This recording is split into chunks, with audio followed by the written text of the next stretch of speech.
Do you think that your photos don't stand out enough, that they're missing a little bit of character?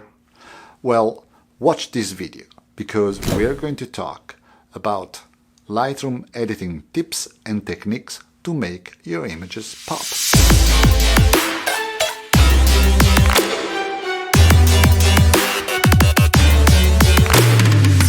Welcome to my channel. Here I talk about photography and I make videos just like this one where I share some editing tips. So if you're here for the first time, it might be a good idea to subscribe.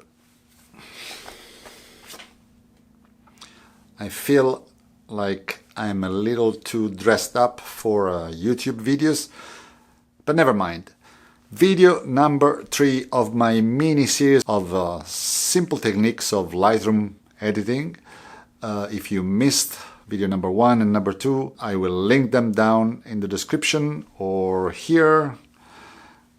I strongly recommend to watch those first so that you can make the most out of this one. In the previous videos, we saw how to edit our images in the basic panel.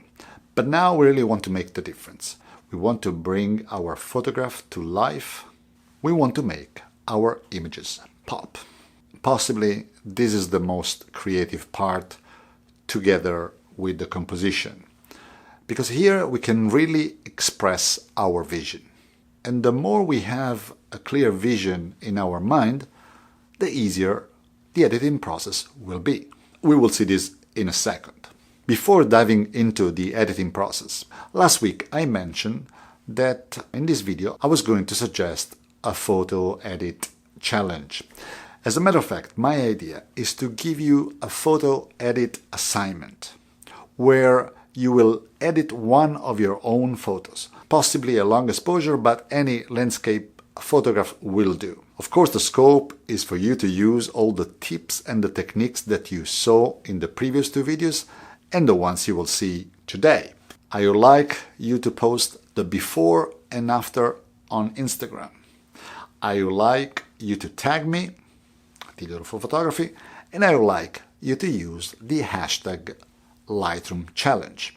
Then I will pick 3, 4, 5 photos and I will make a video about your edits. And of course, I will give a big shout out to the photographer's Instagram account of the selected photos. Makes sense, no? By the way, since you are on Instagram, why don't you check out my Instagram grid? And if you see something that you like, feel free to follow me. Thank you for that. But now, let's make this image pop.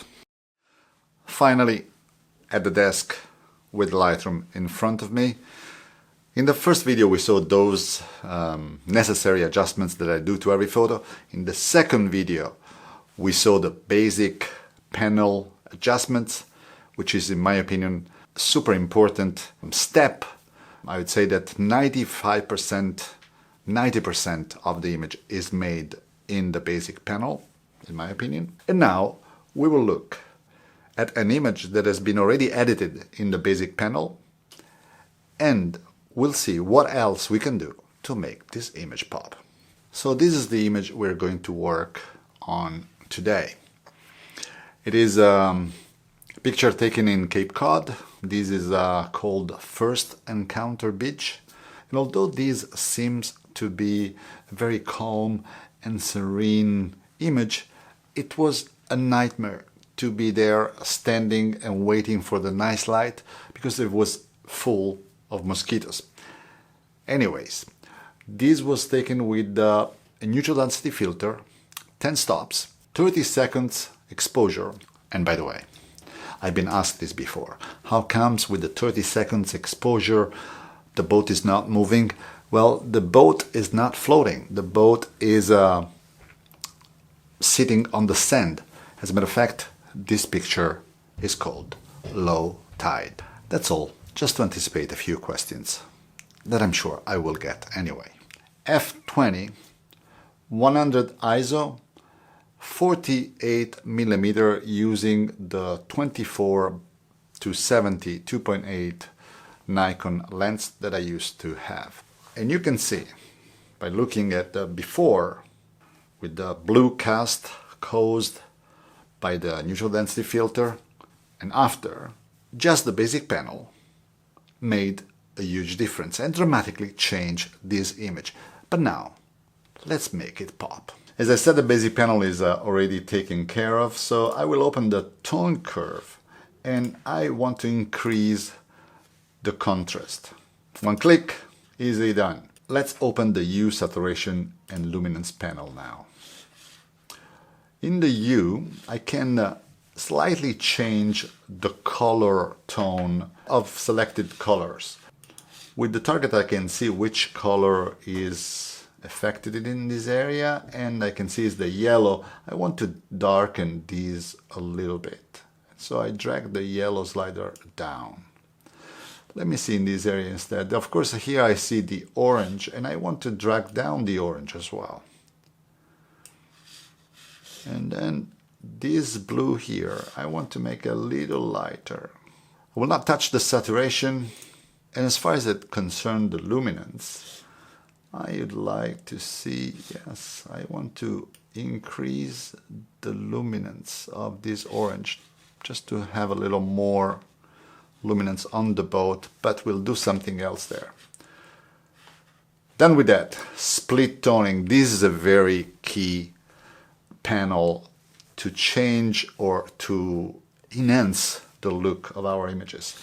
So I want to increase, this is my vision, I want to increase the colors of the sunset. And to do so, on the upper part I have the highlights and I can define which hue I want to add. And I like to add a blue-purple color in the highlights. Let me add a little bit of saturation there.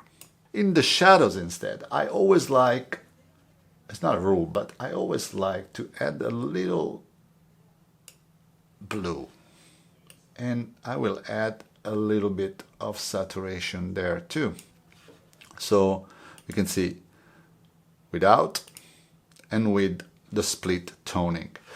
Then I can also decide if I want to have more shadows or more highlights balanced. And I will move the balance a little more on the highlights part. Details. So here I will add just a little bit of sharpening. I always like to have my radius at the minimum, 0.6, 0.7. I might increase a little bit the details, but the most important part is that the sky and the water don't need to be sharpened.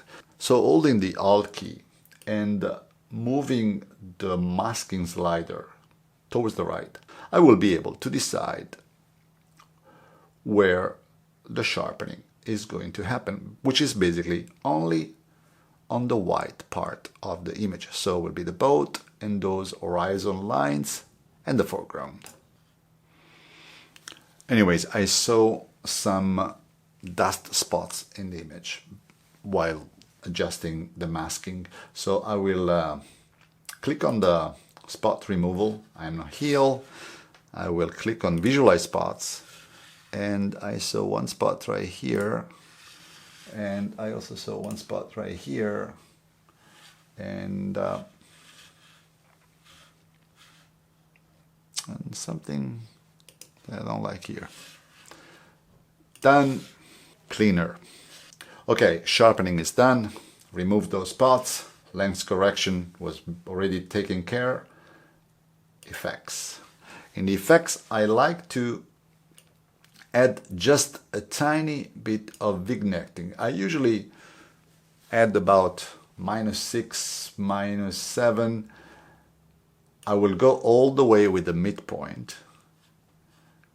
I will increase the roundness and increase the feather, but I might increase just a tiny more. As you can see, is minimal, but basically I want the focus to go towards the center of the image, so I will darken the edges just a tiny bit. And I'm done with the general adjustment. I will now go into some local adjustments. The first one I will take care of is the graduated filter. In this image I didn't use a neutral density graduated filter, just because I didn't have it at the time. So my goal here is to darken a little bit the sky. And with the graduated filter up here, double click on effect to erase the previous adjustments you made. Click Shift in order to be able to drag a parallel filter, and I will bring it down right at the horizon. Now here I will first of all decrease the highlights, then maybe a tiny bit of exposure. As you can see, it's almost nothing, but it's there.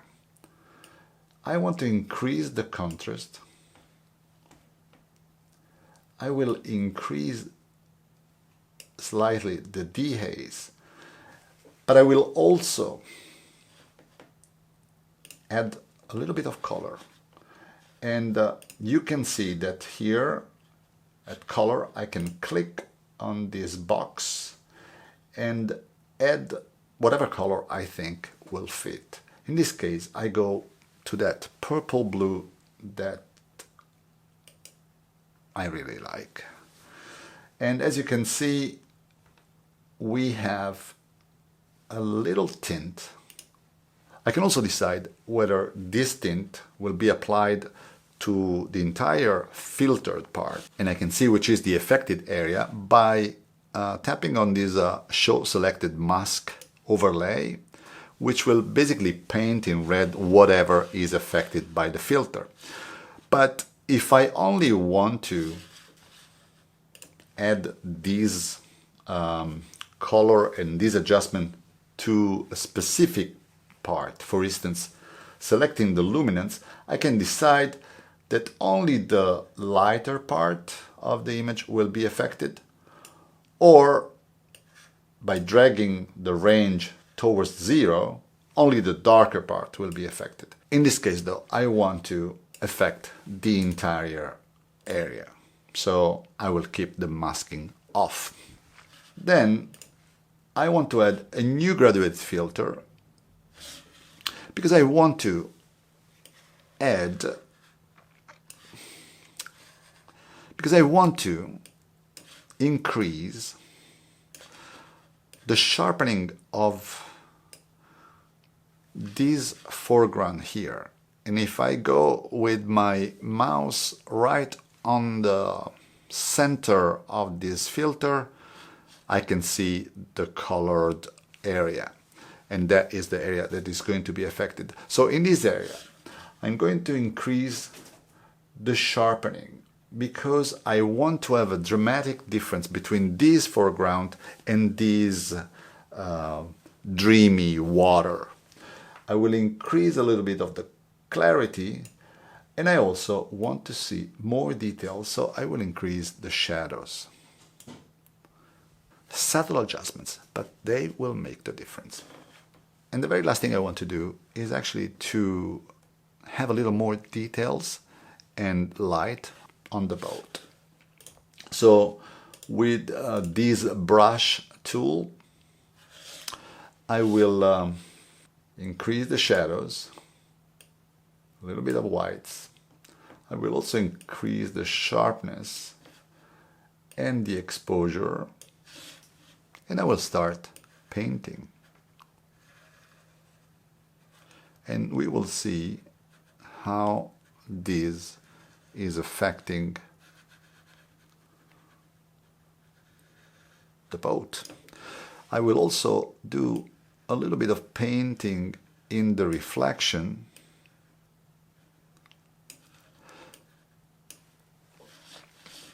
I think I went too far, so I will dial back the exposure. Dial back a little bit the shadows, but increase a little bit the clarity and the saturation.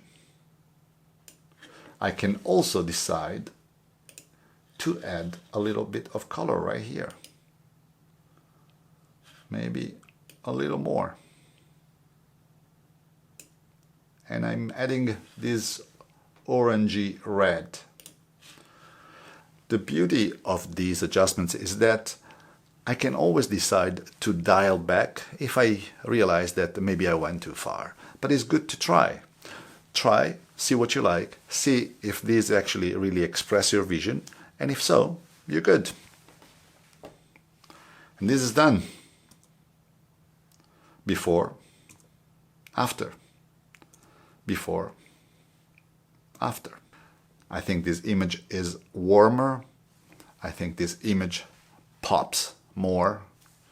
What do you think? Is it better?